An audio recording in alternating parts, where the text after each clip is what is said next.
안녕하십니까. 경제적 자유를 꿈꾸는 정권오빠입니다. 제2의 에코프로 종목 찾으신다면 오늘 영상 끝까지 시청 부탁드리겠고, 좋아요와 구독 함께 해주시면 더욱 감사하겠습니다. 수년 내에 폭발적인 시세 분출 충분히 예상되는 리사이클 홀딩스, 지금부터 살펴보겠습니다.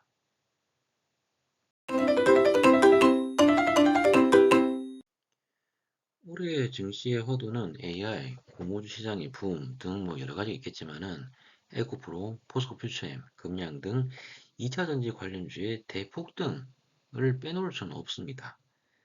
간단하게 2차 전지의 비전을 보고 적어도 작년에 매수하고 홀딩한 분들은 큰 수익이 나셨을 텐데 2차 전지 종목들의 적정 가치가 맞고 안 맞고 밸류에이션 등을 제외하더라도 작년 대비 수익 난 사실은 부정할 수 없는 현실입니다. 성장성을 믿고 장기간 펀을 매수하였다면 적당히 수익 내기보다 수익 극대화가 가능하기에 따라서 우리는 제2의 에코프로가 될 종목을 선별해서 장기 투자하는 것이 옳습니다.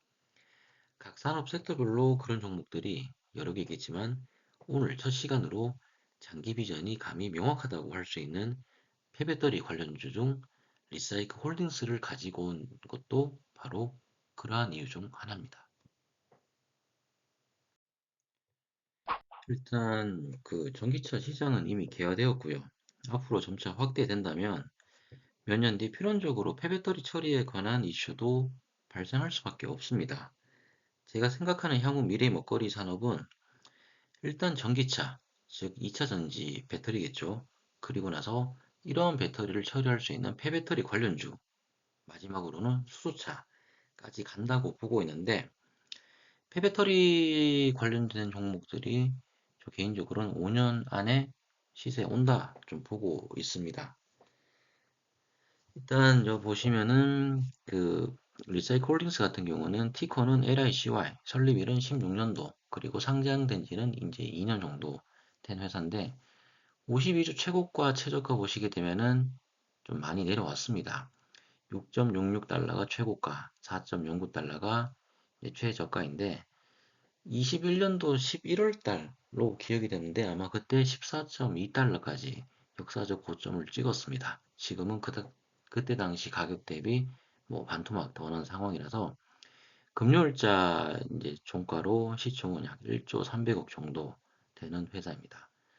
국내에서는 성일 하이텍 종목이 폐배터리 관련된 그 산업을 하고 있는데 전처리, 후처리 과정이라고 표현을 하죠. 근데 리사이클 홀딩스 같은 경우는 스포크 앤 허브라고 이야기를 하고 있습니다.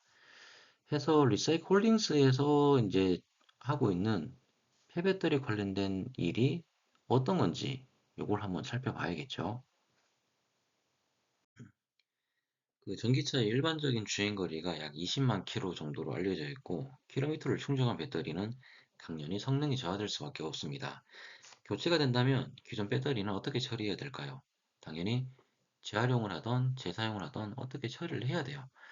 그 배터리 같은 경우는 기본적으로 셀, 모듈, 팩 단위로 구성이 되고 있는데 셀에서 팩으로 올라갈수록 그 단위가 좀 커진다라고 보시면 돼요. 그 재활용 같은 경우는 셀 단위, 여기 나오는 것처럼 잔존 수명 60% 이하, 재사용은 모듈, 팩 단위로 잔존 수명 80% 이하인 배터리를 재활용 혹은 재사용을 한다라고 보면 되는데 현재 지금 뭐 이런 역할을 하는 기업들이 오늘 언급하는 리사이클 홀딩스, 그리고 국내의 성일하이텍, 그리고 벨기에의 유미코, 그리고 중국의 거리메이 등 이런 업체들이 그렇게 많진 않아요. 많진 않은데 이 제가 오늘 유튜브 처음 영상으로 리사이클 홀딩스를 가지고 온 이유는 향후 성장성이 무궁무진하다. 시장 파이가 점점 커져가는데 거기에 매출의 10%, 15%, 20% 정도를 점유할 수 있다라면은 당장 현재의 수익률은 좋지 않더라도 충분히 장기 투자로서 투자할 가치가 있는 그 산업이고 거기서 추린 게 리사이클 홀딩스입니다. 그 SNE 리서치인가요? 거기서 그 조사한 걸 찾아보니까 폐배터리 시장이 25년도에 44기가와트 아워에서 30년도 338GWh까지 성장을 한다고 합니다.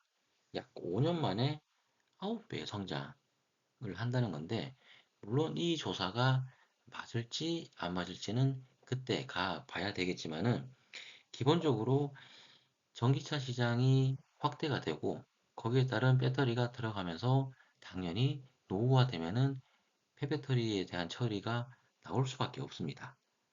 따라서 거기에 포커스를 두고 우리가 접근을 한다면은 그 리사이클 홀딩스에 대한 이야기를 앞으로 한 달에 한 번 정도는 좀 언급을 할까 합니다. 그래서 오늘 첫 시간부터 스포크 허브에 대한 상세한 내용을 설명하기보다는 대략적인 이런 기업이 있구나 정도를 일단 좀 말씀을 드리려고 하는데, 일단 현재 그 애리조나, 엘라베마, 뉴욕, 온타니오, 그리고 최근에 가동된 독일까지 그 이제 리사이클 홀딩스의 스포크 캐파가 점차 확대가 되고 있습니다.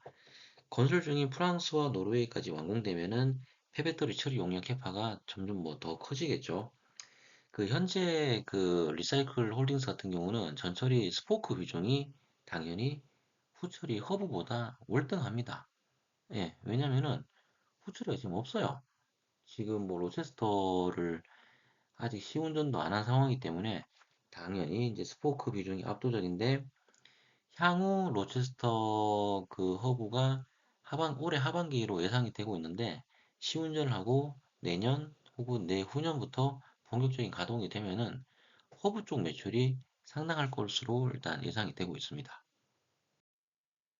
예, 그 사진을 보시면은 방금 말씀드렸던 로체스터 허브 현장인데, 일단 올해 말 시운전 계획이 잡혀 있습니다.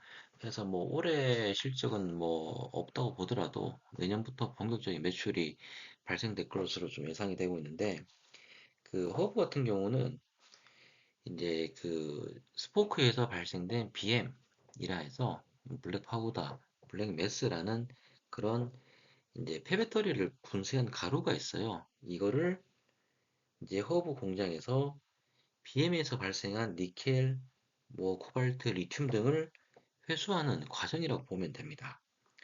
현재 지금 이제 리사이클 홀딩스에서 BM을 보게 되면 니켈, 코발트, 리튬 비중이 각 14%, 4.4%, 16% 정도 되는데, 여기서 허브 현장에서 받아서 처리를 하게 됩니다. 해서 이 생산된 걸 팔아야겠죠. 팔아서 수익을 창출할 수 있는 뭐 그런 구조라고 간단히 보시면 되세요.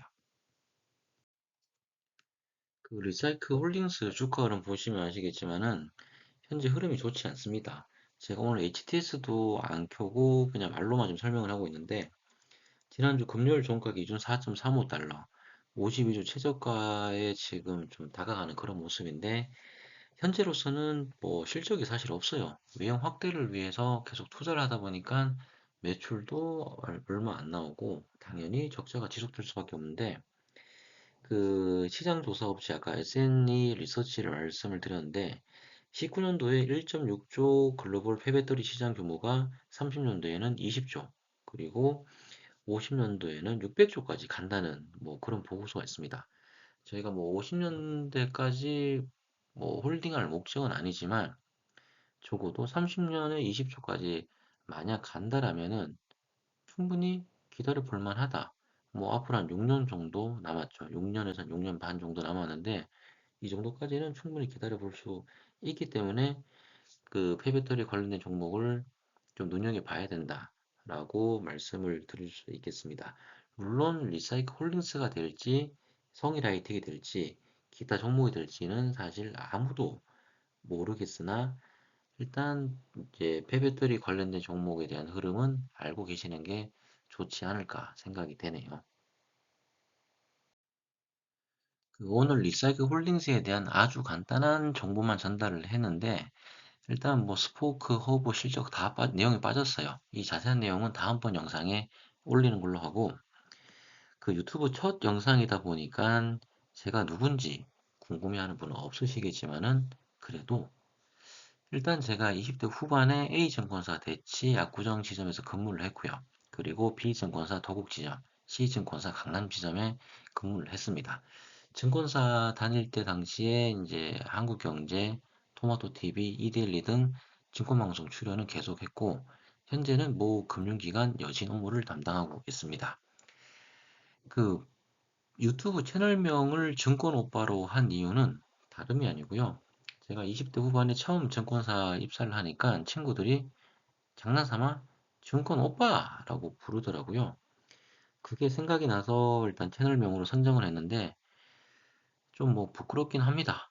아저씨 나이대 진입을 했는데 오빠라고 하니까 좀 그렇긴 한데 그렇다고 해서 제가 남잔데 증권 언니 할 수는 없지 않겠습니까? 예. 아무튼 이제 영상이 좀 부족한데 여러분들의 좋아요와 구독이 있으면 더 힘을 내서 더 멋진 영상을 만들지 않을까 생각이 되네요.